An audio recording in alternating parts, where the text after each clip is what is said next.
हरे कृष्णा। अंग्रेजी कैलेंडर के अनुसार वर्ष की सबसे पहली एकादशी है पुत्रदा एकादशी। पोष मास के शुक्ल पक्ष में आने वाली ये एकादशी मनुष्य के पूर्व जन्म के सभी पापों को नष्ट कर देती है।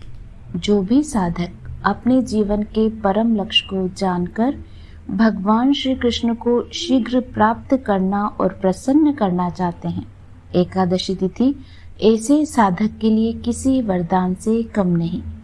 पोष मास के शुक्ल पक्ष में आने वाली परम पावन पुत्रदा एकादशी भगवान नारायण की पूजा अर्चना करने के लिए श्रेष्ठ है। एकादशी व्रत का श्रद्धा पूर्वक पालन करने से बाकी सभी व्रत और उपवासों का फल स्वतः ही प्राप्त हो जाता है। अनजाने में भी यह व्रत हो जाए तो भी उसका फल अवश्य ही प्राप्त होता है। चराचर जगत में इससे श्रेष्ठ और कोई तिथि नहीं। समस्त कामनाओं और सिद्धियों के दाता भगवान नारायण इसके पालन से अत्यंत प्रसन्न होते हैं। तो चलिए आज हमारे साथ सुनिए परम पावन पुत्रदा एकादशी की कथा। बस आपसे एक छोटा सा अनुरोध है कि ये कहानी आपको पसंद आए और इसी तरह की हिंदू धर्म से जुड़ी हुई कहानियाँ अगर आप सुनना पसंद करते हैं तो प्लीज़ हमारे चैनल को लाइक और सब्सक्राइब अवश्य कीजिएगा। महाराज युधिष्ठिर ने पूछा, हे भगवान, आपने सफला एकादशी का महात्म्य बड़ी कृपा की और हमें बताया। पोष शुक्ल एकादशी का क्या नाम है, उसका पूजन विधि क्या है और उसमें कौन से देवता का पूजन किया जाता है। भक्त वत्सल भगवान श्री कृष्ण बोले, हे राजन, इस एकादशी का नाम पुत्रदा एकादशी है। इसमें भी नारायण भगवान की पूजा करते हैं। इस चर और अचर संसार में पुत्रदा एकादशी व्रत के समान कोई दूसरा व्रत नहीं। इसके पुण्य से मनुष्य तपस्वी, विद्वान और लक्ष्मीवान होता है। इसकी एक कथा मैं कहता हूँ, सो तुम ध्यानपूर्वक सुनो। भद्रावती नामक नगरी में सुकेतु नाम का एक राजा राज्य करता था।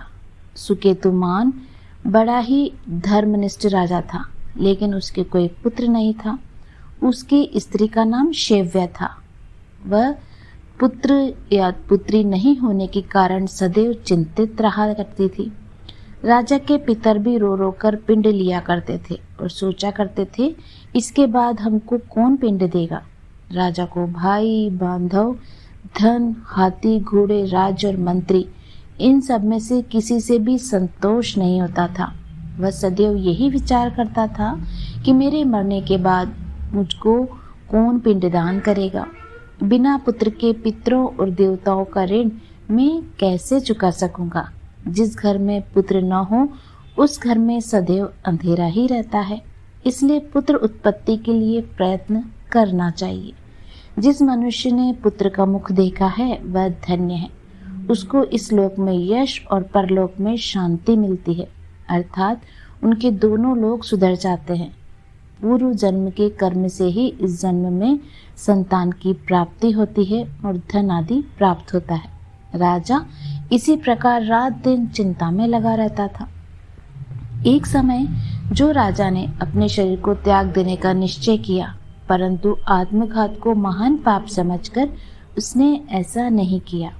एक दिन राजा ऐसा ही विचार करता हुआ अपने घोड़े पर चढ़कर वन को चल दिया तथा पक्षियों और वृक्षों को देखने लगा।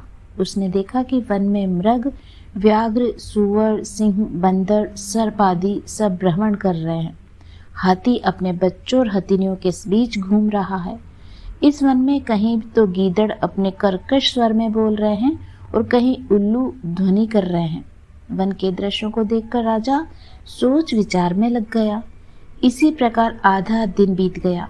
वह सोचने लगा, मैंने कई यज्ञ किए, ब्राह्मणों को स्वादिष्ट भोजन से तृप्त किया और मुझको भी दुख प्राप्त हुआ, वो क्यों?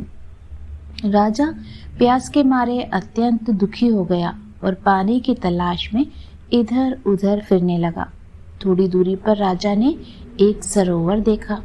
उस सरोवर में कमल खिले हुए थे तथा सारस, हंस, मगरमच्छ आदि वहां विहार कर रहे थे। उस सरोवर के चारों तरफ मुनियों के आश्रम बने हुए थे। उसी समय राजा के दाहिने अंग फड़कने लगा। राजा शुभ शकुन समझकर घोड़े से उतरकर मुनियों को दंडवत प्रणाम करके वहां बैठ गए। राजा को देखकर मुनियों ने कहा, हे राजन, हम तुमसे अत्यंत प्रसन्न हैं, कहो तुम्हारी क्या इच्छा है। राजा ने पूछा, महाराज आप कौन हैं और किस लिए यहाँ आए हैं, कृपा करके बताइए। मुनि कहने लगे, हे राजन, आज संतान देने वाली पुत्रदा एकादशी है। हम लोग विश्वदेव हैं और इस सरोवर में स्नान करने के लिए आए हैं। यह सुनकर राजा कहने लगा, हे महाराज, मेरे कोई भी संतान नहीं। यदि आप मुझ पर प्रसन्न हैं तो एक पुत्र का वरदान दीजिए।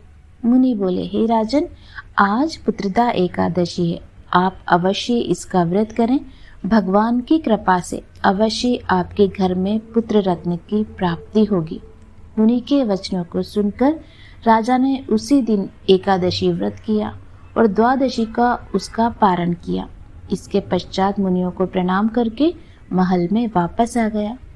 कुछ समय बीतने के बाद रानी ने गर्भ धारण किया और 9 महीने के पश्चात उनको एक पुत्र प्राप्त हुआ। वह राजकुमार अत्यंत शूरवीर, यशस्वी और प्रजापालक हुआ। श्री कृष्ण बोले, हे राजन, पुत्र की प्राप्ति के लिए पुत्रदा एकादशी का व्रत करना चाहिए। जो मनुष्य इस महात्म्य को पढ़ता या सुनता है उसे अंत में स्वर्ग की प्राप्ति होती है। तो ये थी आज की पुत्रदा एकादशी की कहानी। उम्मीद करते हैं आपको अवश्य पसंद आएगी। तो मिलेंगे आपसे अगले वीडियो में। तब तक आप सभी स्वस्थ रहें, खुश रहें। जय ऋषि विष्णु। धन्यवाद।